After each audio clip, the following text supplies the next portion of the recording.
भूतभूतेश्वराय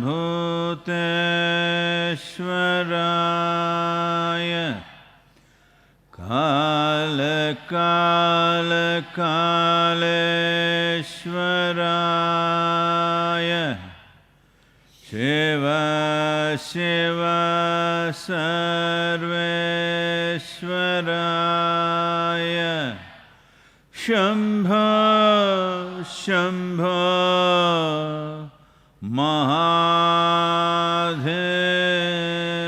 महादेवाय योग योग योगेश्वराय काल काल भूत भूत भूतेश्वराय काल काल कालेश्वराय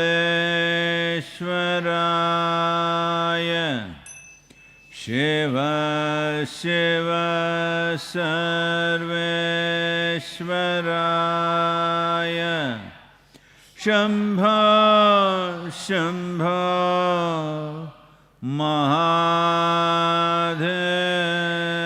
महादेवाय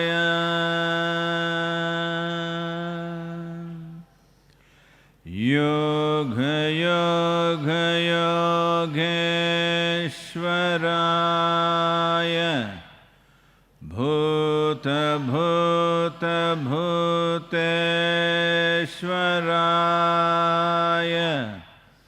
काल काल कालेश्वराय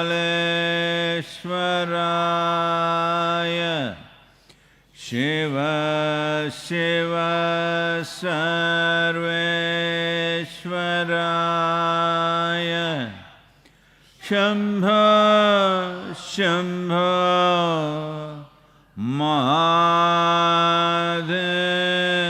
महादेवाय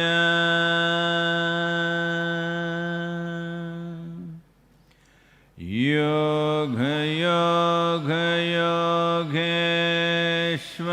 योगेश्वराय भूत भूत भूतेश्वराय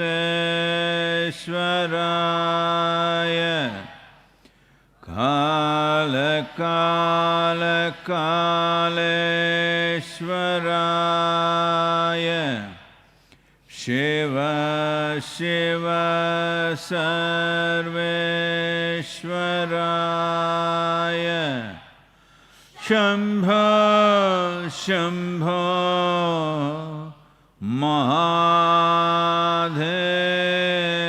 महादेवाय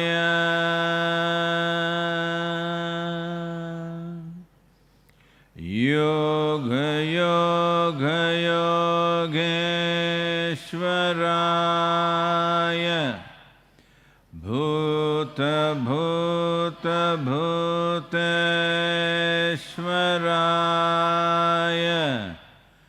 काल काल कालेश्वराय शिव शिव सर्वेश्वराय शम्भो शम्भो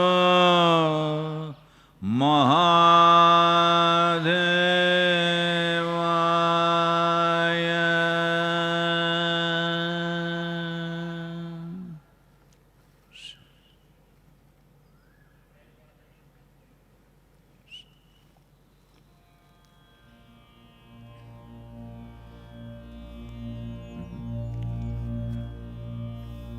शरीरं स्वरूपं यथा वा कलत्रं यशश्चारुचित्रं धनं नेरुतुल्यं गुरोरङ्घ्रिपद्मे भरश्चेन लग्नं ततः किं ततः किं ततः किं ततः किं कलत्रं धनं पुत्रपौत्रादिशतं गृहं बान्धवः सर्वमेतद्विजातं गुरोरङ्घ्रिपद्मे मनश्चेन लग्नं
Namaskaram, everyone, wherever you are.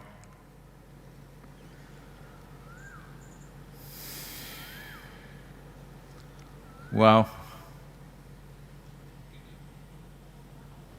The situation around the world continues to go on.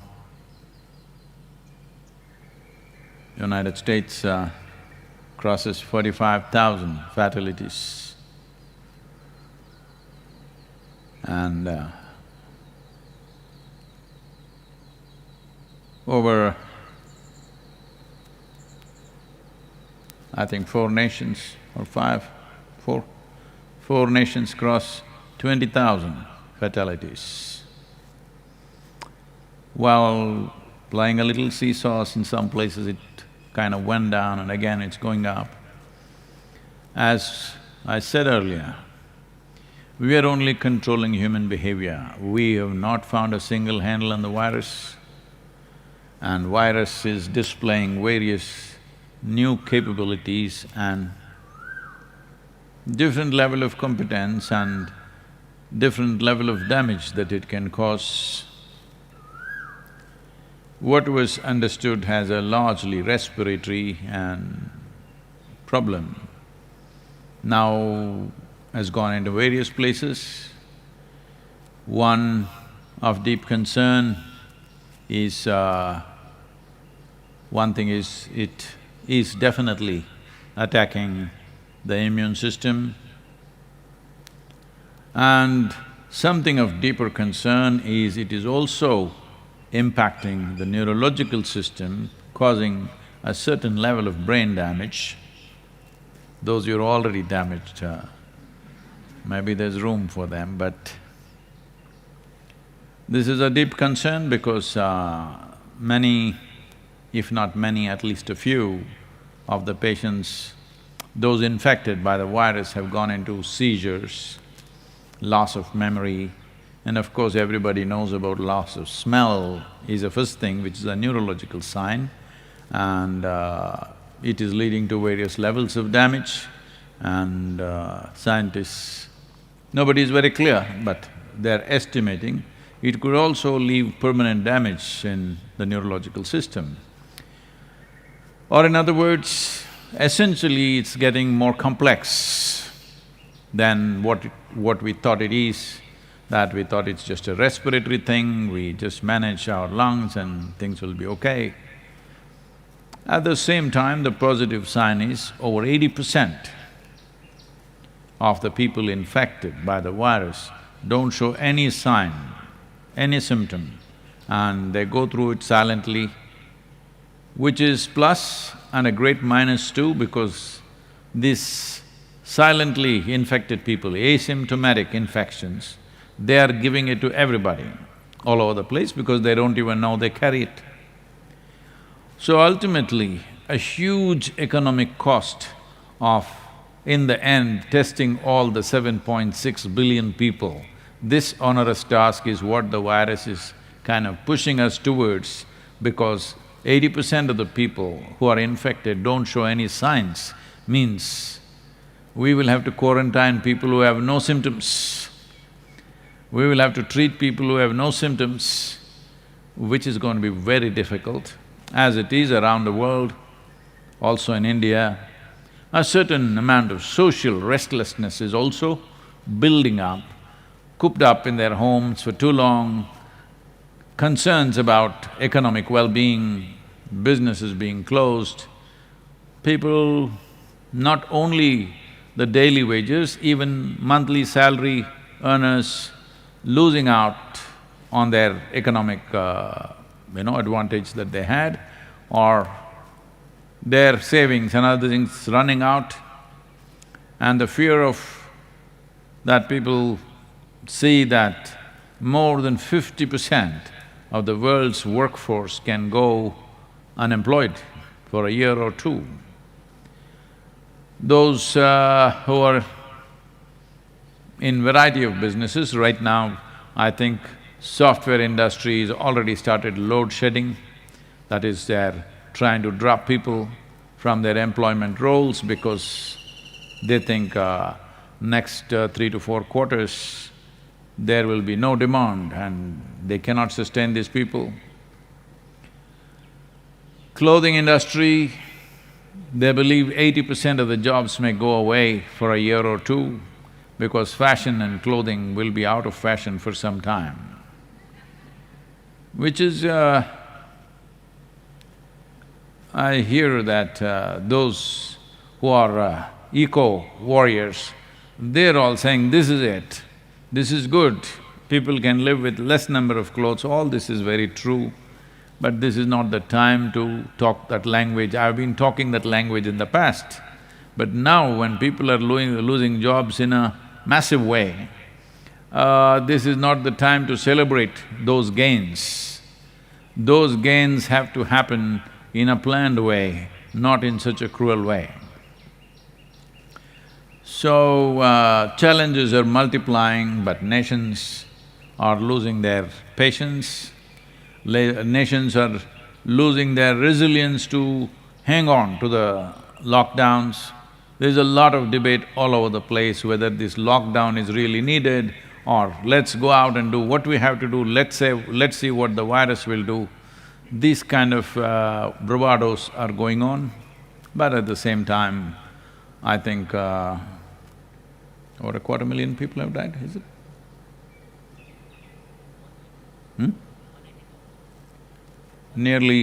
Nearly 200,000 people have lost their lives. That's not a small number to ignore. So, this is a real challenge, how we deal with this. Every one of us have to figure out ways to rejig ourselves, our activity, how we do things in the world, how we live in this world. We can't just go on living as we have been living, many changes need to happen. The Union Government of India has passed an ordinance that if you attack or in any way threaten a health worker, a doctor or a nurse, or somebody who is fighting for maintaining or the controlling this virus infections, a new law where you could be arrested without bail, you could go to prison for 5 to 7 years, various stringent laws, because these attacks are also rising. They don't want… certain people don't believe they will be affected by this virus and they're attacking the medical personnel who go to treat them or to test them. They don't want to be tested because they're afraid they will be forcefully taken to a hospital or put in a quarantine. So, all social issues are roiling up and obviously when this is going on, simply another lockdown and another lockdown will become difficult. Relaxing the lockdown, we don't know where it'll take us, but that's where we are.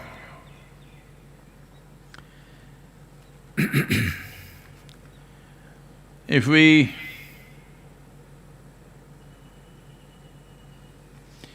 do not pay attention to all sides, we should pay a lot of attention to the virus, we should pay attention to those who are saying this could kill the humanity, we should pay attention to those people who say nothing will happen, we can just go out and do what we want, let's get the economic engine rolling, and 1,000 other shades of people in between.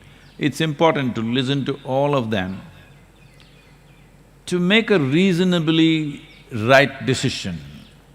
I don't think anybody can make a really perfect decision because nobody has a full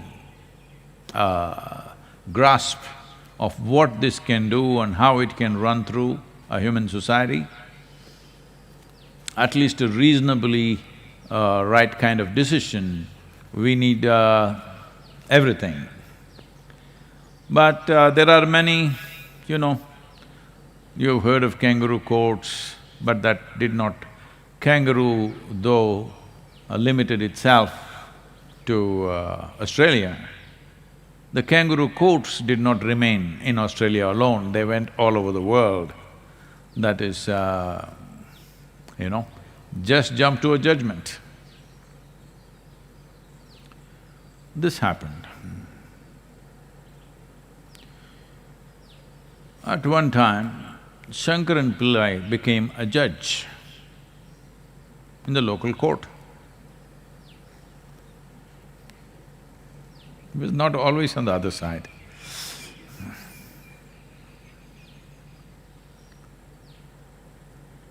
So then he got record number of judgments going. So they wanted to give him an award because he is clearing the maximum number of cases. Then this award-giving committee asked him, "How do you manage this? You are delivering the maximum number of judgments." He said, "I only listen to the plaintiff." They said, "What, you don't listen to the defendant?" "No, if I listen to both, it just confuses me, I just listen." There are a lot of people like this. They just want to listen to one thing and take a decision, let's see if it works. No, too many lives are on the line, we can't take a decision like that. It's not just about you, because it concerns everybody's lives. I think we need to listen to every little bit of information that is there and try to arrive at a reasonably correct kind of decision for each nation. One thing that's happening in India is, the fatalities are very low compared to the number of people infected, and recovery is also getting very good. People are recovering faster with medical attention. So, is it leaving any damage in them? What is the long-term impact? These things can be assessed later, but you got them back on their feet, that is important. So that is a good sign. Maybe we are little more resistant and resilient in that sense, but the number of deaths in United States is very worrying. Why is it the fatalities are so high when medical attention happens quick and the best possible medical attention is largely available to most people? Why the death rate is so high? Many explanations, some of them are saying because one thing is there is a very large geriatric population, but that is not all right because when you look at the age group of people dying, a whole lot of people between 40 and 60 are dying. Below 40 also there are quite a few, but lower percentage.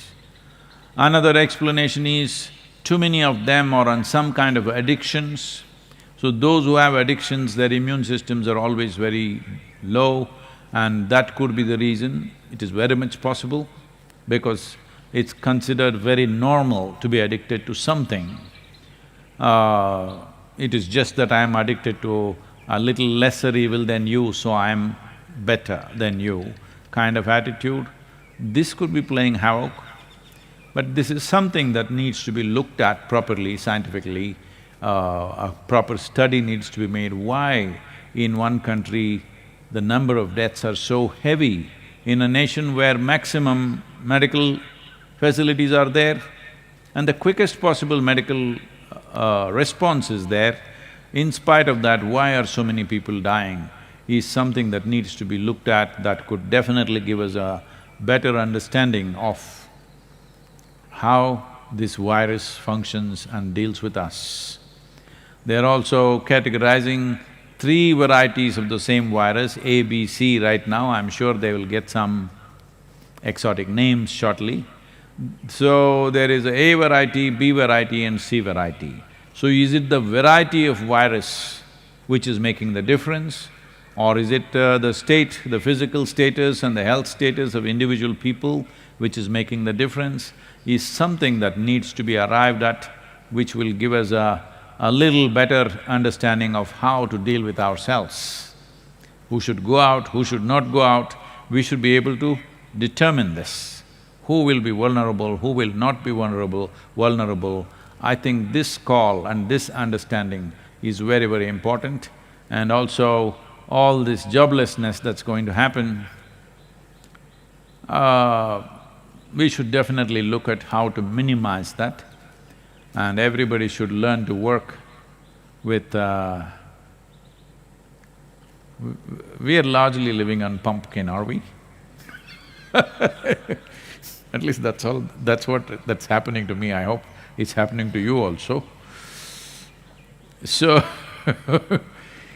how to minimize our lifestyles so that everybody can have some kind of a job in terms of lowered salaries, so that instead of firing a whole lot of employees, everybody can go on 50% salary and everybody can have a job, and redirect this huge human resource into other dimensions of many things that are neglected, ecological aspects, policy aspects, various aspects of governance and variety of things in the world which have not been done.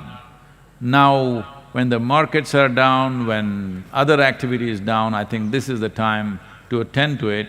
But it's easier said than done, because reorganizing people, reorienting people, training them, getting them into activity is not going to be an easy thing. But we must do the difficult things, otherwise this may end up being too cruel to a whole lot of people whom virus did not even touch. Please. This question is from Shashank. Namaskaram, Sadhguru. You said that depending upon how compulsive we are and as per our karma, we attract certain situations, or life arranges itself accordingly. But for an enlightened being who has no karma, what determines the nature of situation he or she gets into, or the way life pans out? We have seen you face some of the most challenging situations. What is the mechanics behind this?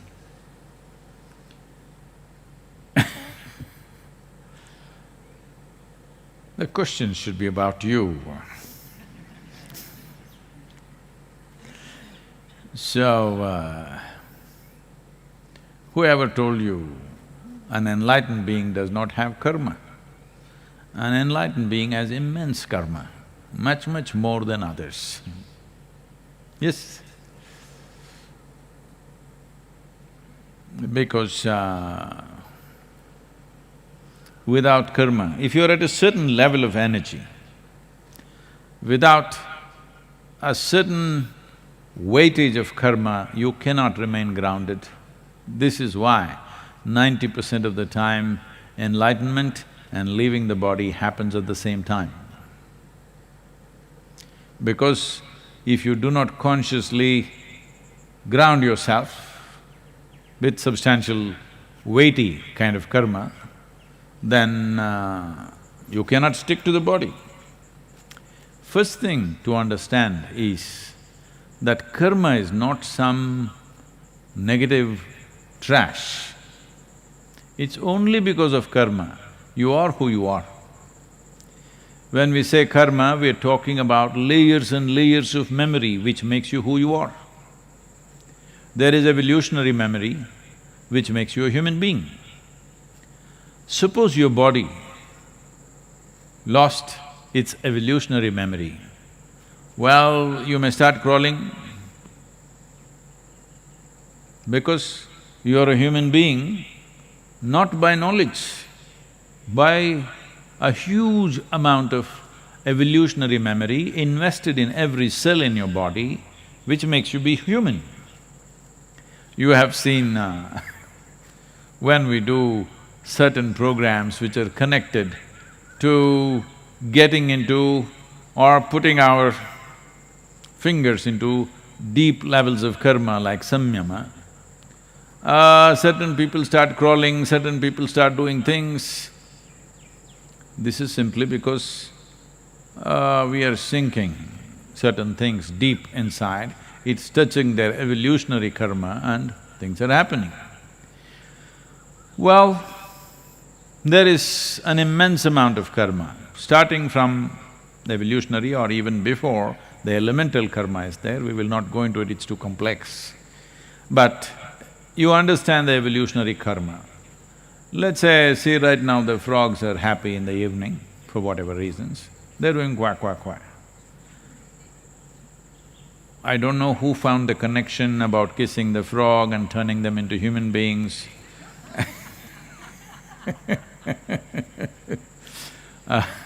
All those things, but suppose you lost your evolutionary karma and somewhere around amphibious life, somewhere around a frog, you stopped. After that, what memory you had is gone. Suddenly, you may be a princess, but you will turn into a frog.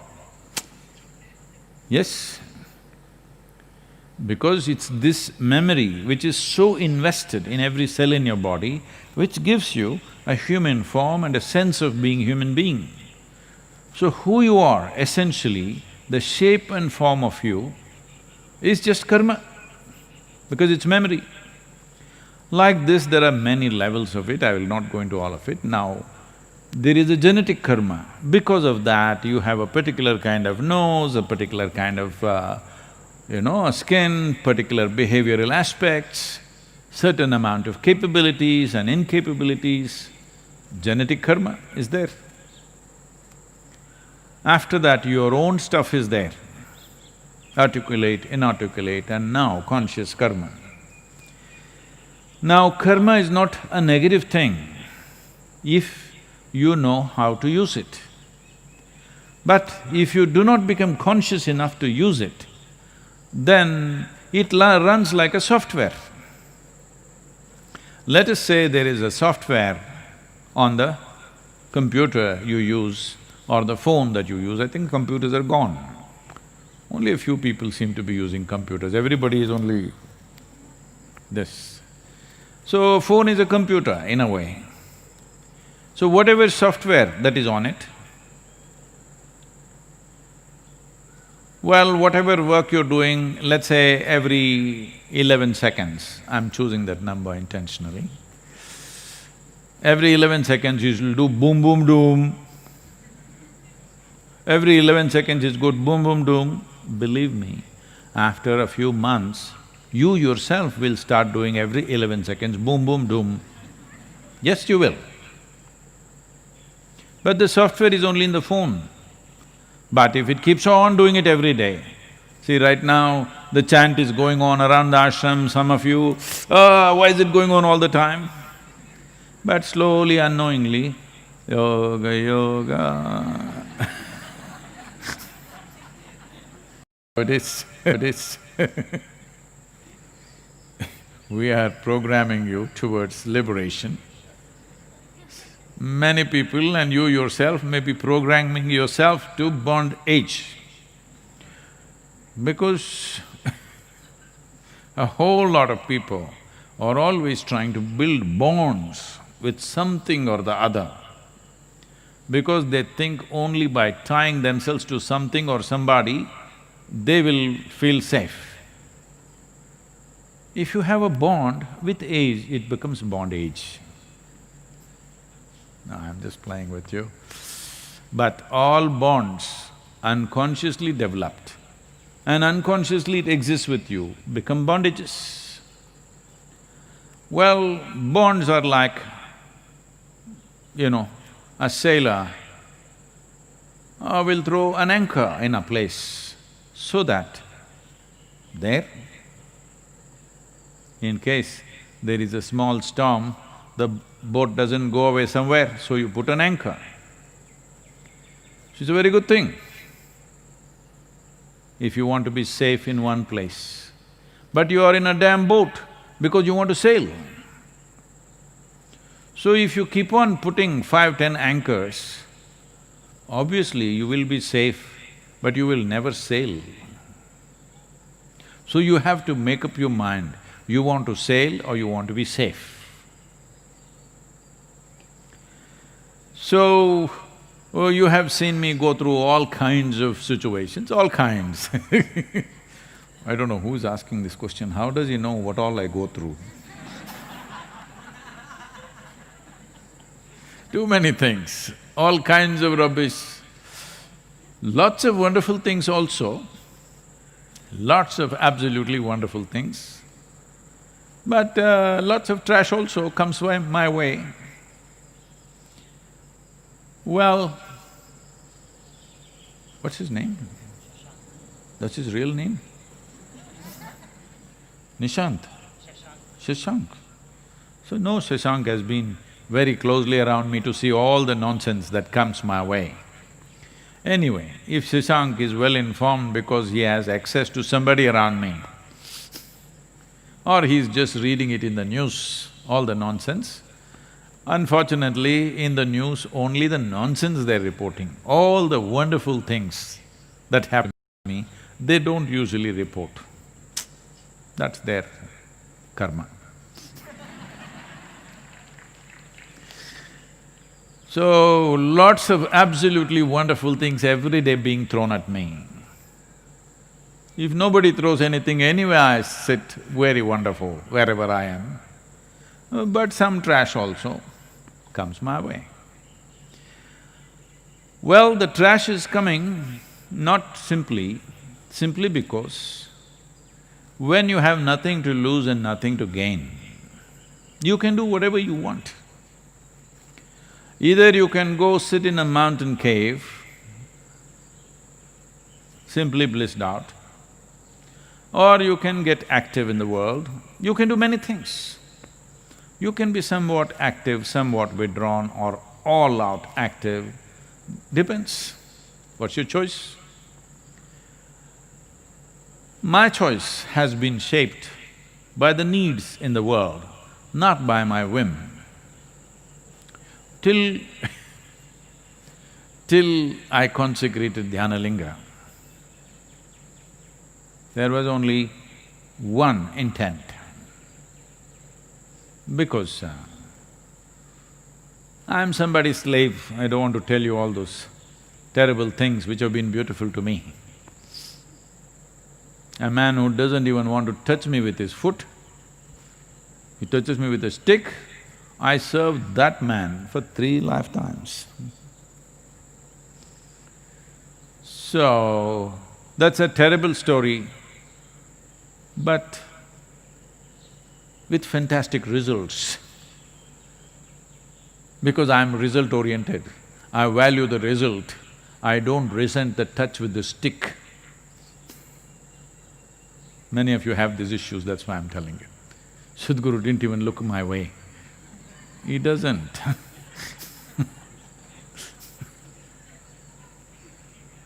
So,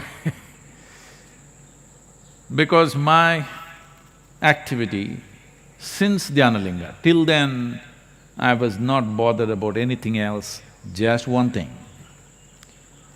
I thought that's it and with that I will even end. Because I had not created an intent in my mind as what I will do beyond that. So things collapsed, things happened, whatever, that's all history now, every one of you know it probably. When the body began to collapse very badly, when my basic structure got very badly damaged and became almost like what to say, little crippled, then it became like a challenge, let's see if we can get back. And there were also some absolutely wonderful and dedicated people around me who were willing to give their life if necessary. So for their sake and also as a challenge, if we can really build back the system, we took up certain things and started working, which is another kind of karma. Well, those of you who have seen me since 99, that is 1999, because a whole lot of millennials who do not know there was a 20th century, you know. So in the year 1999, if you had seen me, and today you're seeing me, well, in terms of physical well-being, I'm leaps and bounds ahead of what I was 20 years ago. In 20 years, decline should have happened, but in 20 years, I'm way better than what I was. It's clearly visible in every way. So, once we successfully built back the system, then the question was, okay, what the hell do we do? My long-term dream, that I will ride away across the world. Not a care in the world, simply full tank, open road, gone. That was the dream of that time. Even if my stomach was empty, it didn't matter. Motorcycle tank was full, road was empty, this virus time, this lockdown time, should be really nice to ride. Almost every road is like a racetrack, but I'm not allowed to ride, so that dream I thought, shall I revive? But all the people around me, without them I wouldn't have had the intent to go through that enormous striving that it took of almost 3 years or 3.5 years to build back the system. I wouldn't have had the intent without all these people looking hopefully at me. If I didn't have that, I wouldn't have had the intent to build it back. So then naturally got involved with people, their spiritual process. Then when you went to teach spiritual process, then you saw people are hungry, somebody is sick, nothing happening for them, so we got involved in the social process. Then we saw even if somebody is just about getting enlightened, there is not even a tree in the village, so we started planting trees to a point where people are calling me tree planter. So all this karma. But what do you think? Look at me and tell me, you think this karma is taking a toll on me? Sometimes I might not have slept well, I may look little, but does it look like it's taking a toll on me? Because I want you to understand, all of you, get this straight. The simplest way to deal with all the humongous mountains of karma that you may have, because if you have a Himalayan-sized karmic background, it's very good. That means you have a complex structure. But if this complex structure tortures you and you will use your torture to torture everybody else around you, then it's a disaster. But if you use this complexity, because complexity is needed to come out with very significant solutions. If you have no complexity, usually you're called a simple fellow in England. In India, we call them simpleton. People will have compassion for you, but no passion for you. Yes, that's a sad way to live. So now, if you want to deal with your karma, the simplest thing is, you sit here, absolute dispassion for this one, total passion for everything else. This is all. Right now the problem is, people have enormous passion for their life, but they have dispassion for other people's well-being and suffering and whatever is happening. This is why right now the world is saluting the doctors and nurses who are sticking their life out there to work for somebody, because they are showing passion for other lives and dispassion for themselves. This is a sure way of release. So this is all you have to do. You must reverse the equation. Too much passion for yourself, no passion for others, no. Absolute passion for every life around you, total dispassion towards yourself. You don't worry about all this karmic nonsense. You are gone. You are free from this rubbish.